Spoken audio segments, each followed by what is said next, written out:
Welcome to Playful Beginnings, a podcast about the magic of play therapy for therapists, students, and anyone interested. In our podcast, we'll explore the deeper understanding of play therapy and the skills we use when working with children. We hope to help you understand the why behind what we do and how it helps kids heal and grow. I'm Dr. Kristie Opiola, a working play therapist and university professor in North Carolina. I'm Maggie Parker, a play therapist and a professor in Virginia. In this episode, Kristie and I will discuss how we pick out toys for the playroom. It's not as easy as you think. I think it might be helpful to explain how we pick toys, because it's not just, oh, we just have a play, anything that you would want, or just random things. That we're really very specific in the toys that we use and the reasons why we use them. And so I think that might be helpful for people just in general to learn about, but also those specifically, like if you're already working in the field or that you want to come into the field, that we're not willy-nilly. In my mind, we set up the environment in two ways, right? It's how we come into the environment and it's how we have the environment set up. So what are the materials we choose to use in our space are really important. And this is something I'm really passionate about. Every toy in our playroom is carefully selected. They're handpicked. They all have a purpose. And I think that goes to what you were saying. It's not a willy-nilly throw things in a room, or you can just go to a playroom. Though the toys are important, but they're not the most important thing in the space. We are really the most important thing in the space. But we do try to set up an environment that really allows children to communicate what's going on with them. And so we tend to break it up into three categories. We have real life toys, we have aggressive, or toys that can allow kids to express more of those harder feelings, the more unacceptable feelings in the world, and then imaginative toys. That tends to be how we set our playrooms up. And those are thoughtful things that we put in there in those three categories. Well, and I think it's important to like kind of like those like the aggressive toys. I think a lot of people are really, you hear aggression and you're like, oh no. And it's important. We all, I think as adults, find some way to vent or to express frustration. And kids express themselves in the best way that they can. And it's okay if they also get frustrated. So it's important to have those toys. And I think I also would include creative expressions, so arts and crafts that they can use to create something. And I think it's important too, something that the field is moving towards pretty heavily. And I think you and I are really focused on too, is how can we be inclusive of all children? So it's not just one cultural identity that's represented, that every child feels welcome and can see themselves within the playroom. And I think that's something that you and I are both really thoughtful about as well. Yeah, every kid needs to know they're invited and welcomed and they can see themselves represented in the space. I think that's an important quality of the materials we pick. And we can't be superficial about that. Like, we have to be really thoughtful. And maybe we should invite our friend Crystal Turner, who's done some research in this area, on this podcast one day to talk more about how to make the materials you choose more authentically inclusive and inviting. I know she's taught me a lot. I think her work is really important in our field. Yeah. So those are things we think about. Yeah. The other thing I was thinking is I go to a lot of playrooms that are so overwhelming as an adult. And so that's what I mean by select it, that it's not, we want it to be inviting to kids. And when they look around the room, they can see materials that they can connect with in the space, but it's not so jam-packed that they can't see all the materials. And so we're really thoughtful. We don't need 1,000 of one item. We need maybe 5, maybe 10. So it's not so overwhelming to their senses and to their paralyzes them from making a decision. It really helps them. They're not going to get frozen in that moment. So that's another important quality that sometimes when you come into a play therapy room, not see initially, but if you really look at it closely, you'll see kind of how they're there. And I think to that point, this idea, I've had many conversations with people and they've said, well, just put them in a bin, right? And I have a visceral response. And I have to remind myself to calm down. And the rationale and my explanation as to why we don't want too many toys, nor do we want them where they're in boxes and hidden, is that, or too few that they can't or really too few. Yeah, that if we're abiding by the underlying philosophy that toys are their words and play is their language, you don't want them to have to search for their words. You don't want them to have to dig through something. You want them to be readily available. So if you look at our playrooms, the shelves are open, they're laid out, they're spaced out, and Toys they're are all placed directly on the shelf. directly There on the might be a shelf. few buckets. Sometimes I put the army men in a bucket, but it's a low bucket. You can see the army men really easily, or blocks sometimes go in a bucket, Mhm. but most things are just right on the shelf.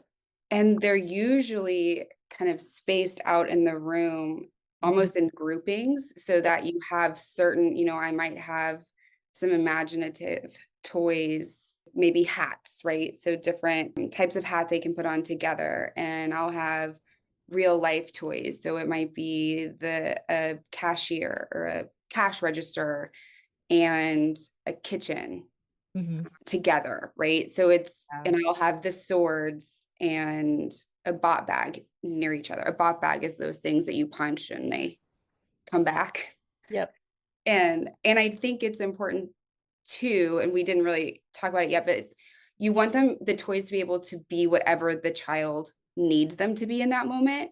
Yeah. So one of my favorite books is It's Not a Box, because a child can make a box into anything. It could be a rocket, it could be an ambulance, it could be a fire truck.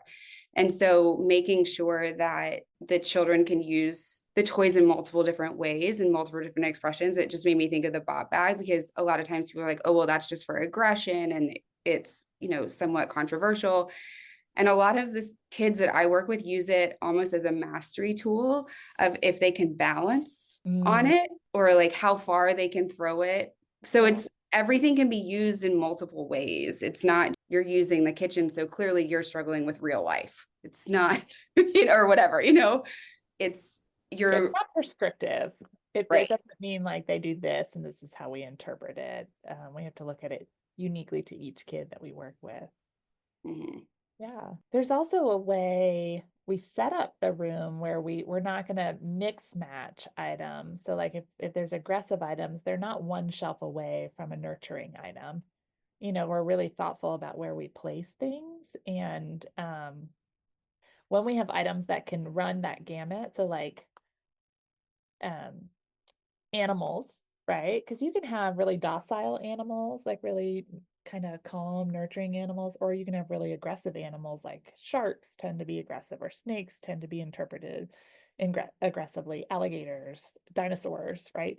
Tigers, things that can attack. We set the shelves up intentionally. And my mom's a teacher, and so, she often talks left to right, but that's how we set our shelves up too, like left to right. So we're going to go from most docile to more aggressive down the shelf. And they're carefully placed in a very thoughtful way on our shelves so that kids kind of can group things together or like handpick how they want to pick toys. And it's not surprising to me that sometimes kids pick the most docile animal, like a pig and a dinosaur, and the dinosaur eats the pig. Mhm. Right? But it's set up where they know when they go to any shelf in my playroom, like we're going to go from left to right. So if they're wanting something more aggressive, it's most likely going to be on the right side of my shelf, and the more docile things are going to be on the left side. And that's true even when I look at aggressive toys, right? The least aggressive is going to be on the left. The most aggressive item I have is going to be on the right. And so that they can kind of look at that holistically across the room. And Yeah. it seems like silly, but I think it's really important. It makes the environment so much more predictable for kids. It feels safer that things aren't like mismatched next to each other. And it allows them to create the dialogue with the materials in the way that fits best to them. Mhm. It's just they know to predictively where they can go in my space. And I hadn't even realized until we had this conversation that it was left to right. And you're exactly right. I do Mhm. it just like that. And it just never even clicked to me. And sometimes that happens. It's like you're intuitively doing something and you're like, oh, yeah, that. Oh. But I also think another point that you made is really important. And that's the predictability, is that the toys are always going to be in the same places each week, each Mhm. session, so that they know they don't, again, have to search for their words. that it's not chaotic when they come in. And I think that's really important for kids. They like predictability, they like to know what's going to be where and when. And I think the same is true if you're looking even at like adult therapy, right? You're going to be really vulnerable. And so you need to feel safe. And if your therapist keeps changing the way of the room or even sits in a different seat, it can throw the whole thing off. Whoa, this is different than before. And so I think it's really important to keep the toys in the same place. And sometimes people don't know that when they're not play therapists, and they will put the hippo next to the deer. And they're like, why do you care so much? I'm like, no. The hippos go over here on the left side, and then come the tigers, and then come the dinosaur or the sharks, and then the dinosaurs. This is very important to me. Well, and I also think so many of the kids that I work with, they come in pre-planned. They know what they want to do Hmm. when they come into session. And so if the material's not in the same space, they get really frustrated and agitated because they're having to work harder to come in and do the work that we hope that we want them to do in the space. And as you said, it can also feel really chaotic to them. And Hmm. so then the environment doesn't feel as safe to them. Right. Hmm. They can't rely on this space to be able to communicate. This is also why we're really careful that toys don't get removed from the playroom. Or if things are broken, we replace them, is because I want every kid to walk in, if they have a plan, right, that they can find exactly what they need in the space when they walk in. Hmm. And I've noticed for myself too, when that stuff happens, is that it takes me out of the relationship with the child and into my head. Because I'll start asking, like, where did that toy go? Where is it? Uh, Oh no, it's in the wrong spot. Oh no, something happened. And so it also impacts the therapeutic space because it takes me out of the relationship. yeah. And that is hard. So I think it's very important and really a cornerstone of what we do to make sure that it's predictable, it's calm, it's not overwhelming, it's readily available, that toys are able to represent multiple different things and gamut within those three categories, or four if you want to include like creative, that they are meeting their developmental level and they allow for a wide range of emotional expression. Yes, I And agree. electronics. We don't typically use electronics in the playroom, though I will say that is shifting a little bit for me. I'm not a huge electronic proponent, but I think the kids that we're starting to see are truly digital natives. And if we're gonna always make them see it from our view, right? Is that really setting up a developmentally responsive environment? But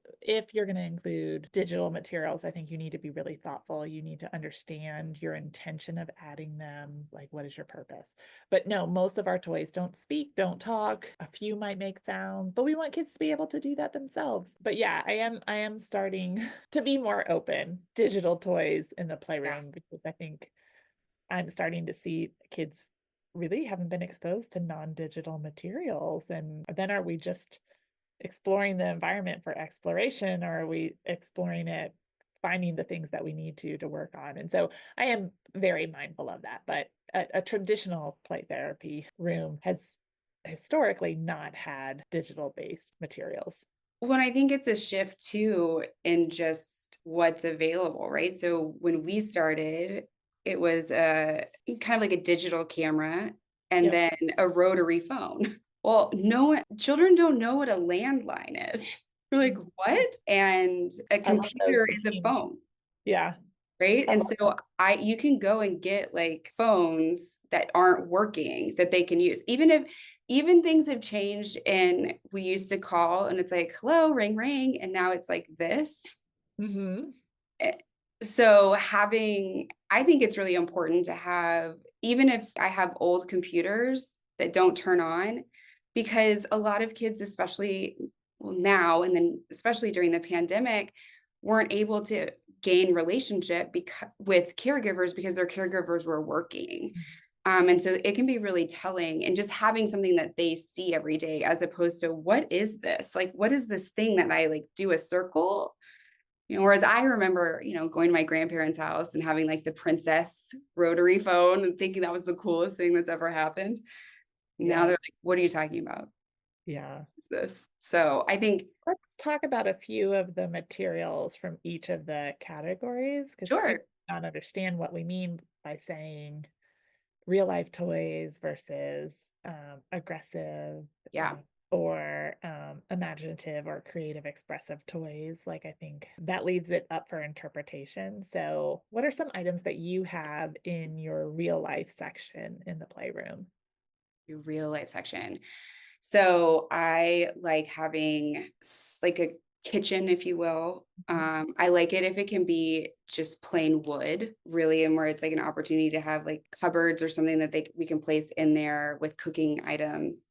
And just so people know, those are sturdier and they're going to last you a lifetime. They are a more expensive They item. are. And maybe it's not something you buy when you're first setting up a playroom, but it's like a goal to move towards as your kitchen Hmm. gets loved and abused and right is made of Yes. particle board and doesn't last as long in the long run.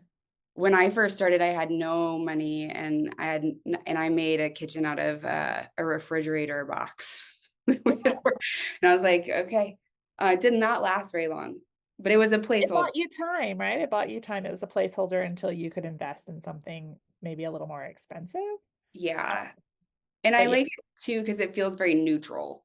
yep. I think a lot of times if you go into stores, you're going to see very gendered items and colors. And so I try to avoid that when I can. I have a cash register, a phone, maybe like an old laptop. What do you have? I have those same items. I actually don't have a kitchen, like a formal kitchen right now. Just wasn't in my budget.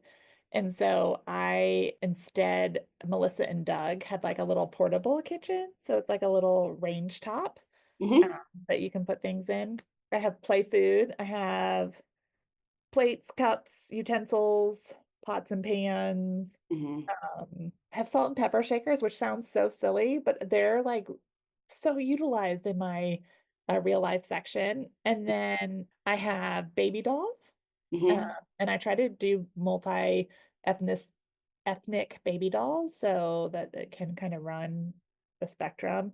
Hmm. I have baby doll material. So I have a real baby bottle, I have a real pacifier, I have real diapers, and then I have some preemie clothes because that's what baby dolls fit that are both gendered and then neutral gendered baby doll clothes. I have a cash register with money, and I Oh, yeah. just purchased, I'm so excited, some international play money so that I can get different coins and dollar bills. That was in conversation with Dr. Turner. She suggested maybe adding some more like diverse. And same with play food. I really try to incorporate food from around the world. So it's not just Hmm. American Hmm. food. I have that too, but I also want to have the others. I have a doll house. Hmm. And again, lots of different types of dolls, lots of different type of furniture. I forget what they're called. It's like a new trend right now. It's all the little mini toys that you can buy. They either come in a ball or they come in a set. Do you know what I'm talking about? Hmm. I forget what the names of them are, but I bought the food set in that. So in my dollhouse, there's a whole bunch of play food. And then there's also one like a decorating set. So it's got like lamps and different fun things like that in there. And I've got in real life, I also have like helping vehicles. So I've got Yeah. ambulance, police, fire truck, and then I also have construction vehicles in there too. A dump Um, truck is a big pull. yeah, I also have some Hot Wheels Yeah. cars, a variety of Hot Wheels cars. What else is in my real life section? I've got some dress up clothes and I Yeah. have some just everyday clothing that kids would see like within their family system. So ties, dresses for people who identify as a woman. I've got high heels, I've got cowboy boots. But then I also have some like very carefully selected. Like I've got different clothes with prints that might indicate a certain ethnicity. Like I have a shirt that's in more of like Asian print fabric. I've got some really like African print pants. I'm trying to think. I have some jewelry. I'm trying to think around my room. What is the I know. When I think like right. too, some of those, and I think speaks to what we were saying before, like kind of bleed in then to it's like, okay, is this imaginatory or imaginative? But yeah, so it kind of like they all kind of, Run together sometimes? right. Yeah. Yeah, and sometimes they do serve different purposes. Like I know sometimes think people think of dress up clothes as to aid in imaginative play, but it also can indicate real life play. Hmm. So I don't want to like just put it in one category. Sometimes Right. you bleed over. Because they're dressing up as someone that, Oh, yeah, is important. yeah. And I don't know where we include farm animals, Yeah.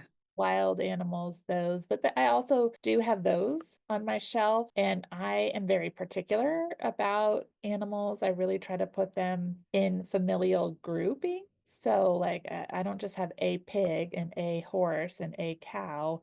I'll have like different kind of families that might be serviced in my practice or kids might see in their communities. So, it might be a one adult animal with like two or three little baby animals, or I might have two adult animals with a single offspring. And so I am thoughtful of that. Do sometimes like with multiple adults or Yeah, like and then multiple sometimes I have gendered. intergender in, yeah. So if animals have specific genders, like cows, right? Like I'll have a bull or two bulls and maybe two females. And sometimes cows and horses are really great because they come in all different patterns, right? Because there also can be blended families or there can be adoptive families. So I'm also mindful of that on my animal families. And so I started with just a few of each and now they've kind of grown. So that's another thing as you're thinking like, holy cow, how much do they spend on all of this stuff? Playrooms can get pricey. But remember, they are a tax deduction. I'm not saying that because I want you to take a tax deduction, but just know because they're materials you're going to use, it's important for you to know when you're investing in these materials, right? Like you can claim them down the road. So as you build your space, that can be helpful. What about aggressive toys? What do you have? Oh, aggressive toys. I have the bot bag. I have the big red bot bag by Brandy's Bag of Air. It's the hardiest one I've seen on the market. It has lasted the longest. I have handcuffs, metal handcuffs. Very important. I have rope. Hmm. I have foam swords, and I always have at least two foam swords. I have a bow and arrow, and then I have an array of different type of guns, some that shoot and some that do not shoot. And then I don't know where these fall, but I have blocks. I have different types of blocks because blocks, can be destructive. People can knock them down. So I have both wooden blocks and cardboard blocks in my playroom. They make different sounds. They have different feelings to them for kids. And so I have both. I have, as one of my kids called them, boogler masks. So Oh like yeah. Lone Ranger, just the inexpensive ones. And I always have them in two colors so that we can either partner or we can be against each other. Army men. Hmm. And what am I missing? I know Sometimes, there's more aggressive toys than that. yeah, there's tanks. Sometimes I'll have like an Oh army. yeah, like army tanks or helicopters, That's like especially, military. Yeah, yeah, in this area, there's a lot of military.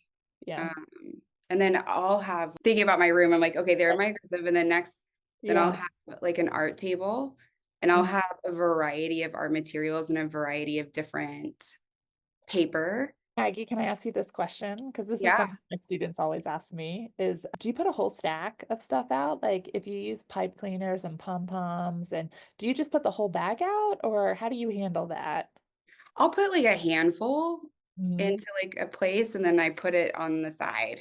Yeah. Um, because what you don't want is that fear of like, they've used it all and now I don't have any left. And so I try and make sure that with each item that I put out, that I'm not going to be distracted from the relationship if they use it all. And then that way too, I'll know when I need to go get more. Oh, a doctor kit. We forgot all about a doctor kit. Yeah. That's very important. I was thinking that when I was starting to go through the list, and then I got I know. This is excited. not an exhaustive list. This is just kind of a get you started. And there are a lot of places where you can look, like University of North Texas Center for Play Therapy has a website. But yeah, I like having pipe cleaners. I like having pencils and markers, but also an easel with paint. Paint is messier and I think can create a different sort of sensory experience. Yeah. I Space like that having, can't, but if you're in a space that can't do paint, I found tempera paint yes. sticks give the same feeling of painting. Mhm. Like when you write it on paper, it is a little different, but it does have a similar feeling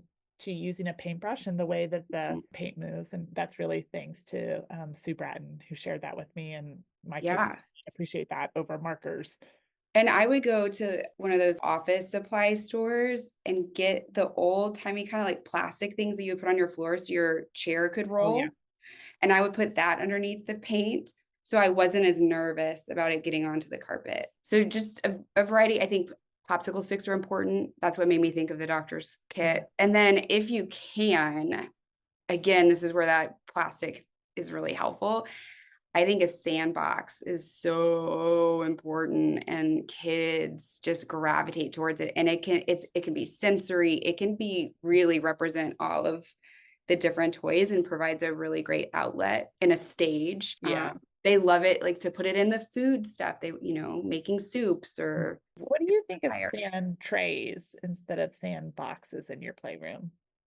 I would much rather a sandbox because Mhm. I think that in my experience, kids want to get in it Mhm. and want it to be accessible, and it makes it harder if it's standing up. I've had both based upon places where I worked, and I would end up helping people climb in, and thankfully it was very sturdy. Yeah. But yeah, I think I would much rather a sandbox. Yeah. I'm on board with you on that one. Yeah. I think they have different purposes. I think both Yeah. are very therapeutic, but I think a sandbox has a different purpose. I think in Uh, an ideal world I would have another office with a yeah, sand tray and all the I can miniatures. afford it. Yeah. So The other thing, puppets are yes, also a big thing that puppets. I really like in imaginative play is variety of puppets, both aggressive and non-aggressive, imaginative. So, like a unicorn or a dragon or things that may not be like based in reality, and then some reality-based puppets, and then some like puppets that can be aggressive because puppets are more permissive to be aggressive than other toys in our room. So sometimes that's where kids will start. Also, Play-Doh. Oh, see, Anytime I I don't like Play-Doh. Nope. Mm-mm. I see it, hate this. personal. I hate the smell of Play-Doh. I cannot handle it. Yeah, so it's It takes personal. me I out of the love relationship. Play-Doh or like Model Magic or something. Yeah, Model Magic's hard because you have to replace it all the time. really. I do now have slime in my playroom, which is really popular. And even in the sandbox, I use traditional playground sand. I don't use kinetic sand in the Mm-mm. playroom, but I do have a small bucket of kinetic sand that's on the shelf that the kids can use, in particular for like my sensory seekers. It offers a different sensory experience. And Um, Band-Aids Band-Aids, yep. in a Uh, multiple in, colors. in different shades, skin shades, or band-aids with different designs that don't indicate any type of skin tone. I appreciate Dr. Jason Robert Grant. Is that right? Mhm, Yeah. He talked about sensory toys in the playroom. So like I have a ball of wax, which mhm. like falls apart. It's kind of like a puzzle that comes back together. I have a Russian doll, Yeah, Mishka doll that are all different sizes. nest. I have a balance board or a spinning board in my playroom, and that has been a really good either stimulation for vestibular or for proprioceptive, like those types of feedback that they can get from that. What do Proprioceptive. those mean? It's like where they know their time and space, their bodies in time and space. So like the spinning board, and the balance board is more again about time and space. Yeah. Uh, I had a cricket bat that people a loved.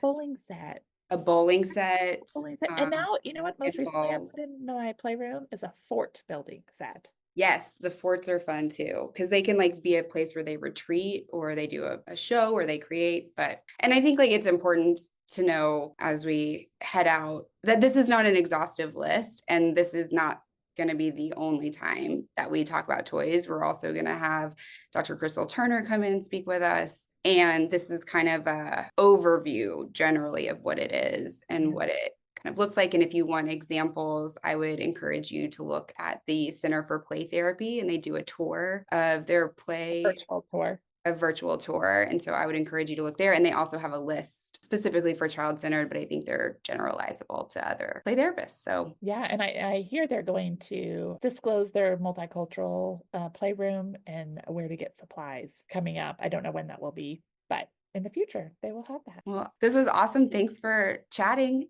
and Yeah, I'll see you and we soon. can't wait to hear more about your play spaces and Yeah. put it in our chat bar below what you put in your playroom. Or questions that you might have about different materials. That would be really fun to have a Q&A, and we can kind of explore and learn from each other. I think that's helpful too. I think that's something I think as both play therapists and as educators that we're always wanting to learn and grow and think. And so let's do that together. Yeah, and we can tell you our intentions why we would include it or not, but remember, everything you put in your playroom is a personal choice, and you should have intention of why you put it in there. I think that's the most important part. Well, Thanks. thanks, Kristie. Bye, Mags.